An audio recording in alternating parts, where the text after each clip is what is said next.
Hello everybody, I hope you're having a great day. My name is Dean and I am a nurse practitioner. One of the questions I get all the time is, what do you do as a nurse practitioner? Well, I'm going to kind of run you through what I do daily as a nurse practitioner. So I work for a company completing annual wellness visits or enhanced annual wellness visits. So what does that consist of? Well, every day I get up my bedroom right next door. I come through to my office, which is very nice and convenient. So the annual wellness visit, that includes going over all of the history from the patient.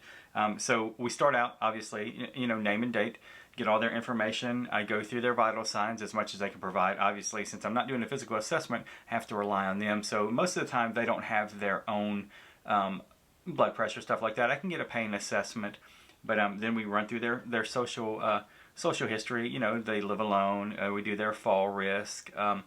Go through all of their allergies, run through all of their medications, make sure everything that's listed they are still taking, go through the dosing, things like that. Go through all of their surgical history, their diagnosis to make sure everything's in their chart. We go over their health maintenance, make sure there's no care gaps. We actually can order tests. So, we can order like colonoscopy, DEXA scan, low-dose CT for smokers or former smokers. We also make sure their vaccinations are up to date. And we ask about their physical activities, if they're still working, if they're retired. We ask about their nutritional intake, if they've had any weight loss, planned or unplanned. We calculate their BMI to make sure, see if they're above their BMI or below their BMI. We do a mini cognitive exam to see if they've had any kind of cognitive loss. A lot of times we will kind of compare that to last year's, unless of course it's their first, then we have nothing to compare to. We also do a depression screening and level of safety. We ask, again, it goes back to living alone. Do they have someone, do they walk with a walker, cane, anything like that, if they had any falls in the past year. We also ask about advanced directives, which is very important, and you'd be surprised how many people do not even know what they are. So we run through advanced directives. We help them set them up if they don't have them, and if they're not interested yet, we will send information to them about that. So in this day and age, with all the phone calls and spam callers, a lot of people are kind of skeptical about doing this. But after we talk to them, they usually come around and they do it. And once they've done it one time, they're up for doing it again. Like I said, this one it's all virtual. So I have my computer right here, my webcam, dual monitors. I will go through. They can see me. They can hear me. I have my headset around here somewhere, so I usually have the headset on when I'm talking to them. I do actually do this for another company too, where we do it in-house. So I will go out, to their house and do the annual wellness visit. In that case, I can do a physical assessment. So, I will check their ears, check their eyes, check their reflexes, get their blood pressure, heart rate, listen to their lungs, which is something that we can't do with this. But it is definitely, it's a great job. So I know there are a lot of you out there that are either registered nurses or thinking about becoming registered nurses, or like me, I went to school late, so I knew at 32 that I wanted to go straight through and get my nurse practitioner. So, I did steps. I did the LVN, I did my 2-year ADN, I did my 4-year BSN, and I went straight through with my master's. All this time I was working as a nurse, so I did get hands-on experience. But I did plenty of searches on the internet for this kind of information, and I saw a couple of videos from nurse practitioners. But a lot of you don't want to work acute care. You don't want to work in a clinic. I'm just kind of here to show you what you can do outside the box, which is what I do, and I love it. Now, a lot of people are like, you work from home, it's got to be amazing. There's always a drawback to working at home. One thing, you don't get patient interaction hands-on, which is a little different. And a lot of times when you're at work and you get off, you can go home. When you work from home, you get off your home, which is your work, which is a little different. So it does have its drawbacks, but all in all, it's an amazing job, and I'm very thankful that I get to do this.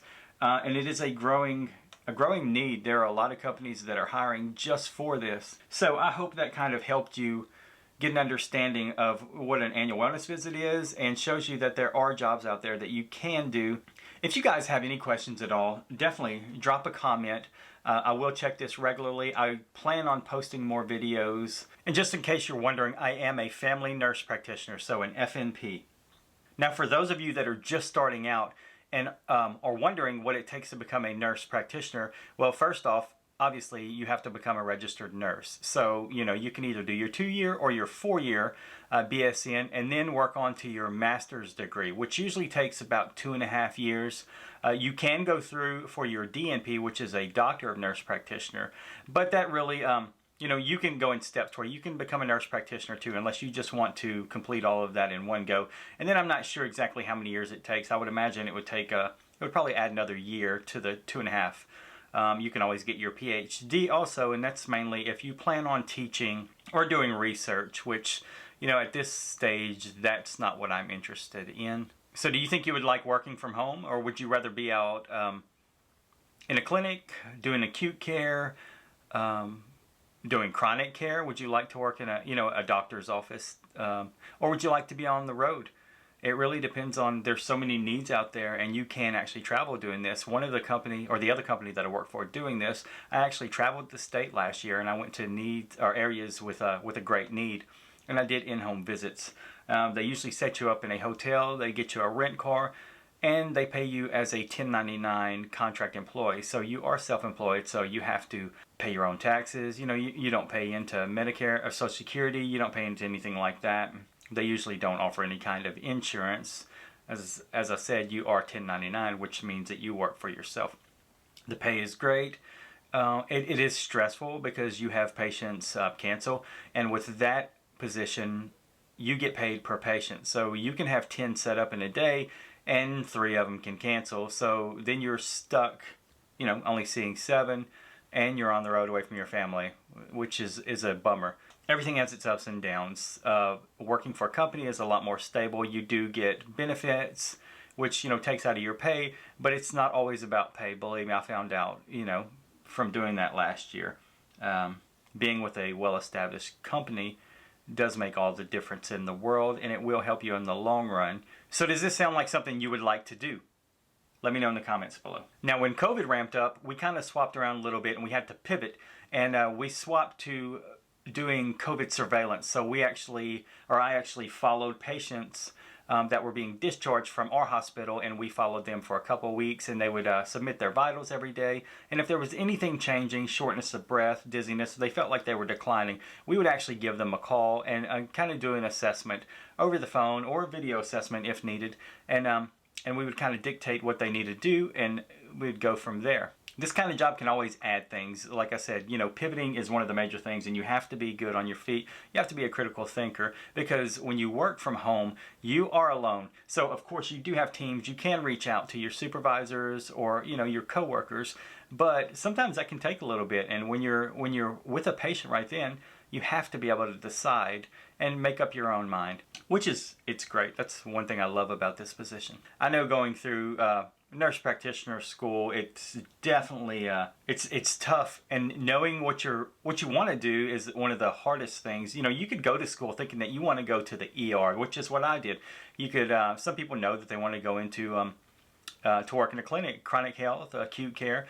But once you get there and you start doing your clinicals, that can change quick. So I know I searched so many times on YouTube looking for videos of certain things to kind of help guide me to see if there were different careers out there that you can do with this degree. And I'm telling you, there's especially nowadays since COVID, there's so many positions being made.